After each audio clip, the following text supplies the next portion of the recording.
Materi kedua, yang pertama pengertian pemahaman individu, tujuan dan manfaat individu, aspek-aspek yang dikaji dalam pemahaman individu, perkembangan perbedaan individu, dan kebutuhan individu. Pemahaman individu adalah proses memahami keunikan dan karakteristik setiap orang, termasuk aspek psikologi, sosial, dan fisiknya. Ini melibatkan pengamatan dan analisis terhadap berbagai faktor yang mempengaruhi perilaku dan perkembangan individu. Tujuan dan manfaat pemahaman individu. Yang pertama, menyusun pendekatan yang tepat dalam pendidikan, pekerjaan, atau interaksi sosial berdasarkan pemahaman tentang kepribadian, kemampuan, dan kebutuhan individu. Kedua, manfaat, membantu dalam penyusun diri dengan lingkungan, meningkatkan hubungan interpersonal yang baik, menyediakan dukungan sesuai dengan kebutuhan individu. Yang berikut aspek yang dikaji dalam pemahaman individu. Yang pertama, perkembangan, mengaji tahap-tahap perkembangan fisik, kognitif, dan emosional individu sepanjang hidupnya.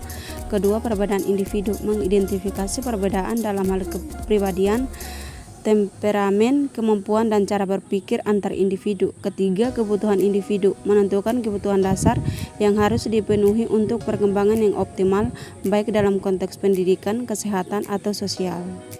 Yang ketiga, pengertian persepsi, proses persepsi, faktor-faktor, sifat, dan dampak. Pengertian persepsi. Persepsi adalah proses psikologis yang melibatkan penerimaan, pengorganisasian, dan interpretasi informasi sensorik dari lingkungan untuk membentuk pemahaman tentang dunia di sekitar kita. Persepsi membantu individu memahami makna dari apa yang mereka lihat, dengar, atau rasakan. Proses persepsi. Proses persepsi biasanya terdiri dari beberapa tahap. Yang pertama, stimulasi sensorik, yaitu penerimaan informasi melalui indera, penglihatan, pendengaran, penciuman, rasa, dan sentuhan. Yang kedua, perhatian, focusing atau pemilihan informasi yang relevan dengan penting untuk diproses lebih lanjut. Yang ketiga, organisasi, yaitu mengorganisir informasi yang diterima menjadi pola yang dapat dimengerti. Yang keempat, interpretasi atau menafsirkan atau memberikan makna pada informasi yang telah diproses berdasarkan pengalaman dan pengetahuan sebelumnya. Yang berikut faktor-faktor yang mempengaruhi persepsi. Yang pertama, faktor internal. Pengalaman hidup sebelumnya dapat memengaruhi cara seseorang menginterpretasikan informasi. Yang kedua, emosi. Perasaan atau mood seseorang dapat memengaruhi cara kita melihat dunia. Yang kedua, faktor eksternal. Cahaya. Pencahayaan yang cukup atau tidak memadai dapat mengaruhi penglihatan dan persepsi visual.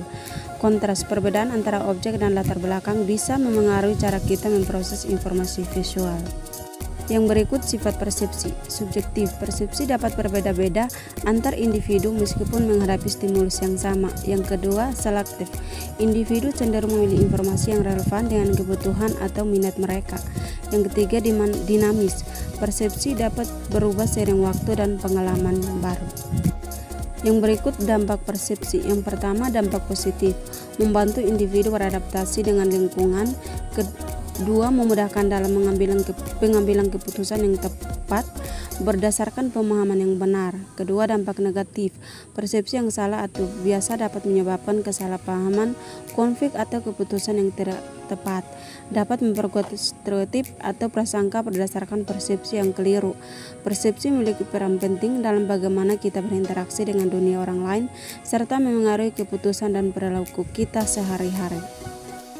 Yang materi yang keempat, pengertian emosi, emosi dasar manusia, jenis-jenis emosi, proses terjadinya emosi, aspek dan dampak, serta manajemen emosi.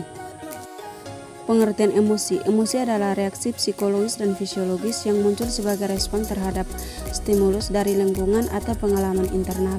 Emosi mencakup perasaan, perubahan fisik, dan kecenderungan untuk bertindak yang terjadi sebagai reaksi terhadap situasi tertentu. Emosi dasar manusia. Emosi dasar manusia adalah emosi yang universal, dapat dikenal di berbagai budaya, serta memiliki dasar biologis yang kuat. Beberapa emosi dasar manusia antara lain: yang pertama, kebahagiaan, kesedihan, takut, marah, kejengkelan, terkejut, ketempat, perasaan merendahkan orang lain. Jenis-jenis emosi manusia. Yang pertama, emosi positif. Kebahagiaan, perasaan puas dan senang sering muncul akibat pencapaian atau hubungan yang baik. Cinta, perasaan kasih sayang dan keterikatan yang mendalam terhadap orang lain. Kepercayaan, perasaan yakin dan aman dalam suatu situasi atau hubungan. Emosi negatif, kesedihan, perasaan kehilangan atau kecewa, takut, respon terhadap ancaman atau bahaya, marah, perasaan frustasi atau tidak puas terhadap suatu keadaan, cemas, ketakutan atau kekhawatiran terhadap masa depan atau hal yang tidak diketahui. Proses terjadinya emosi manusia. Yang pertama, persepsi stimulus. Terjadinya penangkapan informasi atau kejadian yang menstimulasi respon emosional. Yang kedua, penilaian kognitif. Pikiran atau penilaian individu tentang stimulus tersebut, apakah dianggap positif atau negatif. Yang ketiga, reaksi fisiologis. Tubuh merespon dengan perubahan fisik seperti peningkatan detak jantung, keringat atau ketegangan otot. Ekspresi emosional, ekspresi wajah, bahasa tubuh atau suara yang mengidentifikasikan perasaan emosional. Kelima, tindakan. Emosi mendorong individu untuk bertindak seperti melawan ancaman, mencari dukungan, atau melarikan diri. Yang berikut aspek emosi. Yang pertama, kognitif, berkaitan dengan bagaimana seseorang memproses dan menilai informasi yang memicu emosi. Yang kedua, fisiologis, reaksi tubuh terhadap emosi seperti perubahan hormon, detak jantung, dan pernapasan. Yang ketiga, perilaku, tindakan atau ekspresi wajah, ekspresi yang muncul sebagai hasil dari emosi seperti senyum, tangisan, atau tindakan agresif. Dampak emosi. Dampak positif, meningkatkan kesejahteraan. Emosi positif seperti kebahagiaan dan cinta dapat meningkatkan kualitas hidup dan hubungan sosial.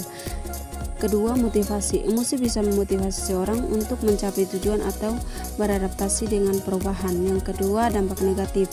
Stres. Emosi yang negatif yang berlarut-larut seperti kemarahan atau kecemasan bisa menyebabkan stres kronis yang merusak kesehatan fisik dan mental. Hubungan yang rusak. Emosi yang tidak dikelola dengan baik dapat menyebabkan konflik dan hubungan pribadi atau profesional. Yang berikut manajemen emosi. Manajemen emosi adalah kemampuan untuk mengenali, memahami, dan mengelola emosi secara efektif.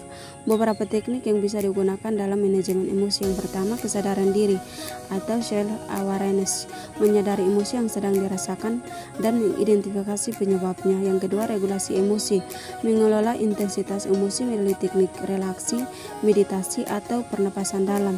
Yang ketiga, reframing, melihat situasi dari perspektif yang lebih positif untuk mengurangi emosi negatif. Yang keempat, ekspresi emosional yang sehat, mengungkapkan perasaan dengan cara yang konstruktif, misalnya berbicara dengan tenang atau menulis jurnal.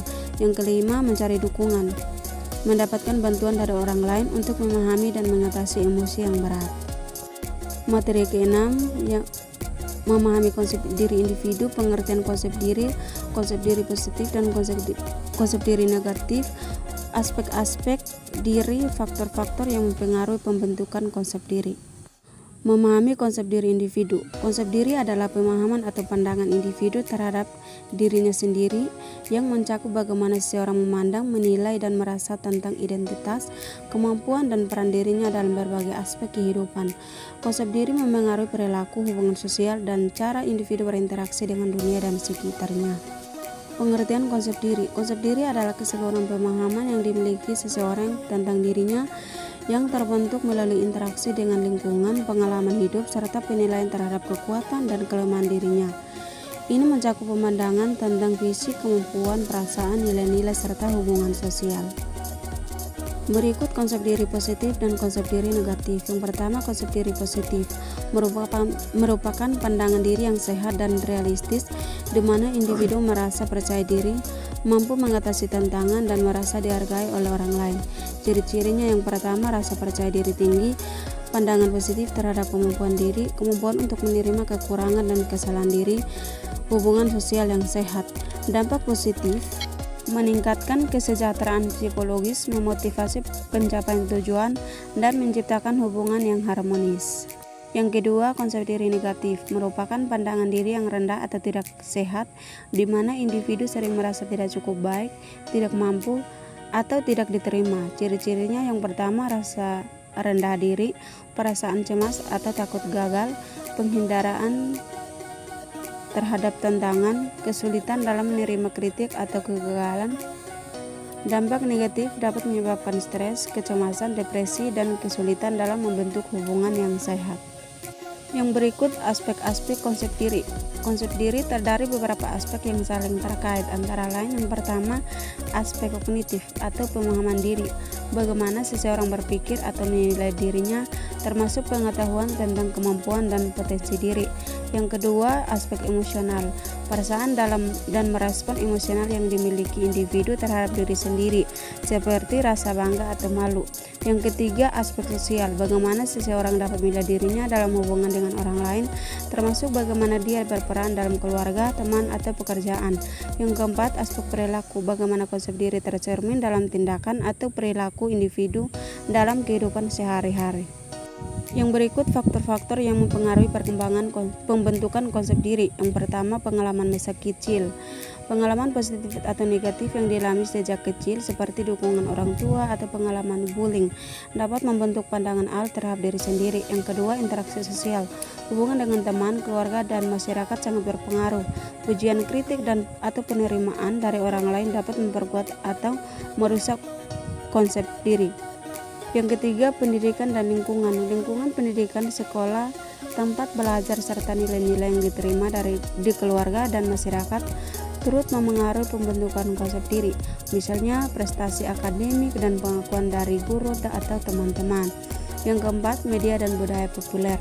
Paparan terhadap standar kecantikan, kesuksesan, atau peran sosial dalam media dapat memengaruhi cara seorang melihat dirinya dan perasaan tidak puas jika tidak sesuai dengan norma tersebut. Yang kelima, pencapaian dan pengalaman hidup. Keberhasilan atau kegagalan dalam mencapai tujuan hidup seperti karir, hubungan, atau pencapaian pribadi berperan dalam membentuk pandangan diri seseorang. Pengalaman positif biasanya memperkuat konsep diri, sementara kegagalan adalah kekecewaan bisa melemahkannya. Yang keenam, penerimaan diri. Sejauh mana individu dapat menerima kekuatan dan kelemahan diri mereka sendiri. Individu dengan konsep diri yang sehat cenderung lebih menerima ketidaksempurnaan dirinya. Yang ketujuh, dukungan sosial. Kehadiran dukungan dari teman, keluarga, atau komunitas dapat membantu individu merasa dihargai dan diterima, yang mendukung pembentukan konsep diri yang positif.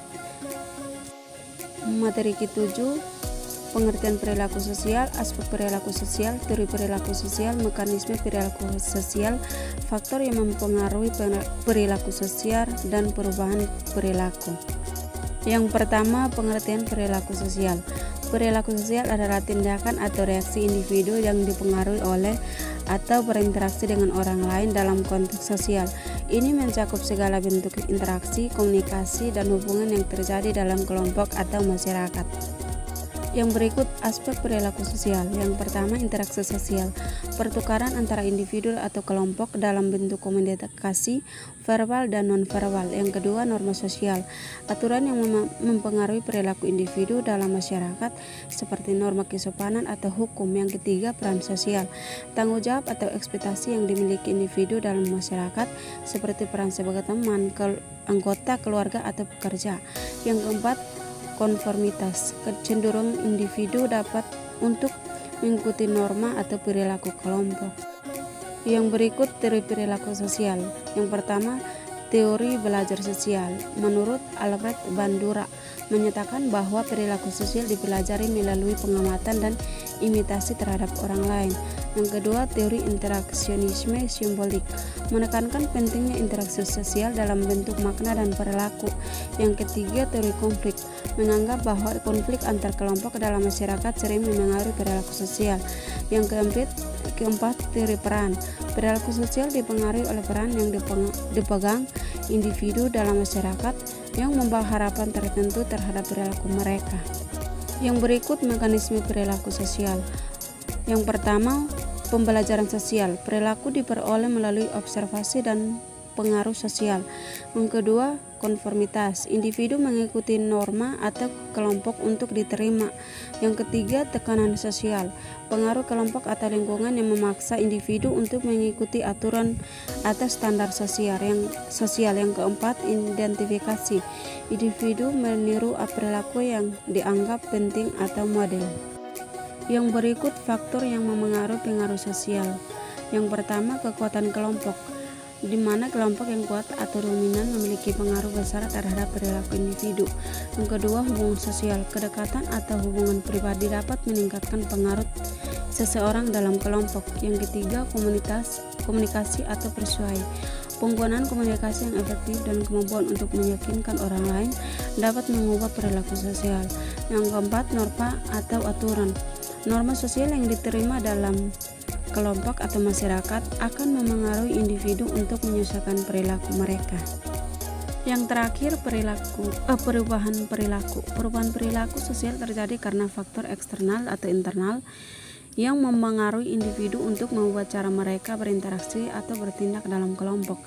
Ini bisa disebabkan oleh yang pertama, pengaruh kelompok atau tekanan dari kelompok atau komunitas dapat menyebabkan perubahan perilaku.